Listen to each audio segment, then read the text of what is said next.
तर म्हणजे जर तुम्ही स्टॉक मार्केटमध्ये ट्रेडिंग करत असाल तर तुम्ही कॅन्डलस्टिक पॅटर्नमध्ये हॅमर कॅन्डलस्टिक पॅटर्न नक्कीच पाहिलं असणार. हा कॅन्डलस्टिक पॅटर्नच्या मागे नेमकं लॉजिक काय असते आपण पाहूयात. यामध्ये सिम्पली काय होतं की मार्केटमध्ये बायर्स आणि सेलर्स दोन्ही पण मार्केटमध्ये थोडे कन्फ्यूज असतात की मार्केटमध्ये बाईंग करायची की सेलिंग करायची. सिम्पली पहा की मार्केट पडत आहे, अशा वेळेस मार्केटमध्ये रेड कॅन्डलचं फॉर्मेशन होत आहे. तर अशा वेळेस मार्केट जेव्हा सपोर्टच्या आसपास येतं ना, अशा वेळेस मार्केटमध्ये अशा प्रकारचे कॅन्डलस्टिकचं फॉर्मेशन होत असतं. हे सिम्पली काय सांगतं की सिम्पली मार्केटमध्ये इथे बायर्स आणि सेलर्स हे दोन्ही सेम आहेत. तर हे कसं सिम्पली पहा, इथे कॅन्डलस्टिकचं फॉर्मेशन झालं आहे.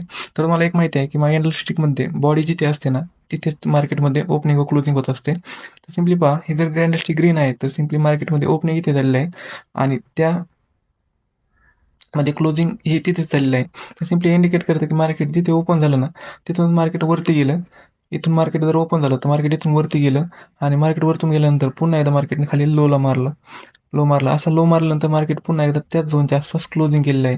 तर सिम्पली त्या झोनच्या आसपास जर मार्केटने इथे क्लोजिंग केली तर सिम्पली इंडिकेट करते की मार्केटमध्ये बायर्स आणि सेलर्सने दोन्ही सेम पॉवर दाखवलेला आहे. तुम्ही बायर्सने इतकी मोमेंटम दाखवली तर सेलर्सने पुन्हा इतकी मोमेंटम दाखवली आहे.